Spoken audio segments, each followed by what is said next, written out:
Picture this. It's the mid-17th century, and the Polish-Lithuanian Commonwealth is this massive, sprawling power in Eastern Europe.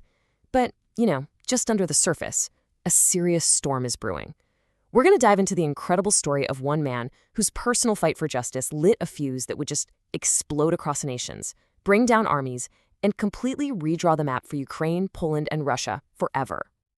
Yeah, this quote, it really nails the core of our story today. The Khmelnytsky Uprising is, for sure, a story about fighting for freedom. But it's also a huge flashing warning sign about unintended consequences, about the impossible choices leaders have to make when everything, and I mean everything, is on the line. It's a story of liberation that somehow leads to a totally new kind of prison. So, how did one of the biggest, most important conflicts in European history even get started? Well, you might be surprised. It wasn't with some grand political plan or a declaration of independence. Nope, it all started with one man's deep, bitter, and very personal sense of betrayal. To really get why this thing exploded, you have to understand the powder keg it was sitting on. The Cossacks, they saw themselves as these honored guardians of the frontier, fierce, independent, crucial. But the Polish nobility, these powerful magnates, they just saw them as subjects to be controlled. The Cossacks' freedoms were being squeezed, their Orthodox faith was looked down upon, and that resentment was just simmering, waiting for a spark. And here it is. This is the spark. Bohdan Khmelnytsky wasn't just some random guy. He was a respected Cossack officer. But then, in 1647, a local Polish nobleman named Daniel Choplinski just illegally takes his land, has his son beaten up, and get this, when Khmelnytsky goes to the crown to ask for justice, he's pretty much laughed right out of the room. For a proud Cossack leader, this wasn't just an insult. It was an absolutely unforgivable humiliation. So Khmelnytsky does the only thing he can think of. He escapes to the Zaporizhian Sich, this semi-independent Cossack fortress way beyond Polish control. And it's there that his personal story of injustice becomes a rallying cry. It perfectly captured how thousands of other Cossacks were feeling. His private rage was about to become a very, very public war. And what happened next was, well, it was shocking. Khmelnytsky didn't just start some small-time riot. He unleashed a disciplined, brilliantly led military machine that caught one of the biggest powers in Europe completely and totally by surprise. Right away, you could see Khmelnytsky's strategic genius at work. He knew the Cossacks couldn't win this fight alone. So he does the unthinkable. He makes a deal with their longtime enemies, the Crimean Tatars. This was a purely practical alliance, right? Based on a shared enemy and the promise of loot. But it gave his rebellion something absolutely crucial, the fast-moving, terrifying power of Tatar cavalry. Meanwhile, the Commonwealth was just supremely confident. They sent out a professional army to go and crush what they thought was just another peasant revolt. Honestly, they had no idea what was about to hit them. The speed of the collapse was just breathtaking. In less than a single month, the entire Polish strategy was in ruins. First, their advanced forces wiped out at Yellow Waters. Then, just 20 days later, the main army gets surrounded and completely destroyed at the Battle of Korsun.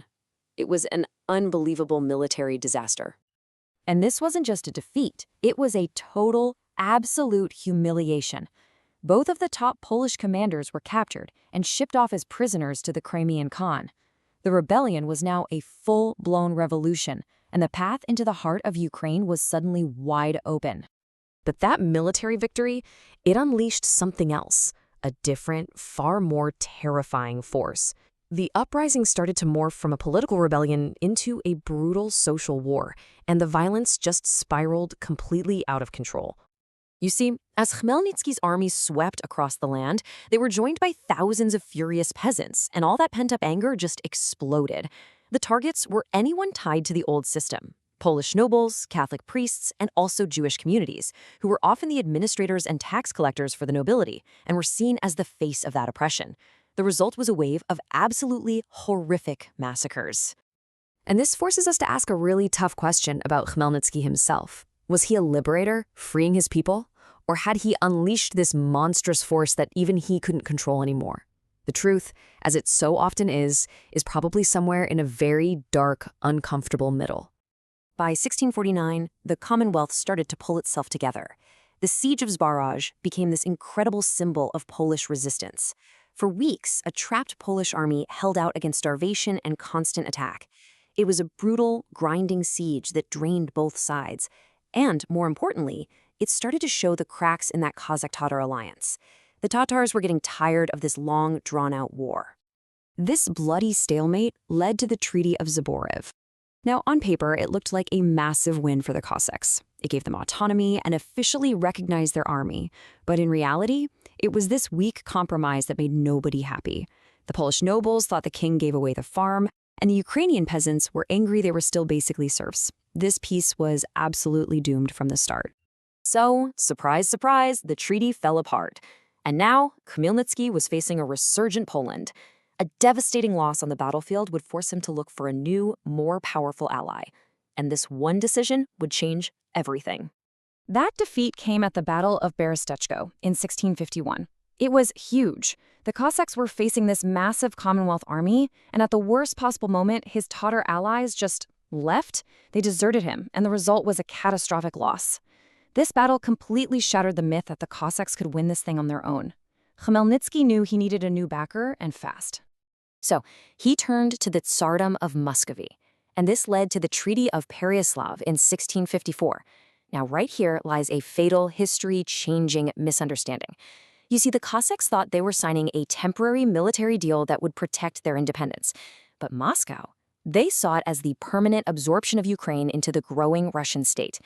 And that fundamental disagreement would echo for the next 300 years. The alliance with Moscow didn't bring peace. It didn't bring independence. Instead, it dragged the entire region into an even bigger, more destructive war. It started a period so dark and chaotic, it would become known by a single name: the Ruin.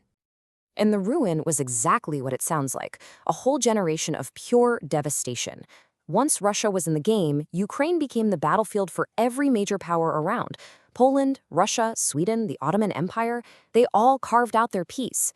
Khmelnytsky's dream of a strong, unified Cossack nation just dissolved into decades of civil war and foreign armies marching all over his land. The final nail in the coffin came in 1667, years after Khmelnytsky had died. Poland and Muscovy signed a truce, and they just formally split Ukraine down the middle.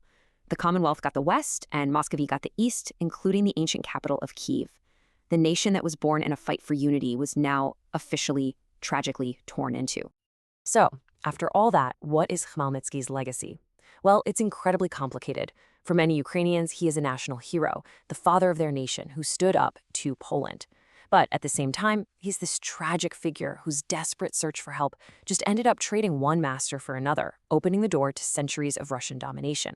And for the whole region, his rebellion was a turning point. It sped up the decline of Poland and basically announced the arrival of Russia as a new and powerful empire.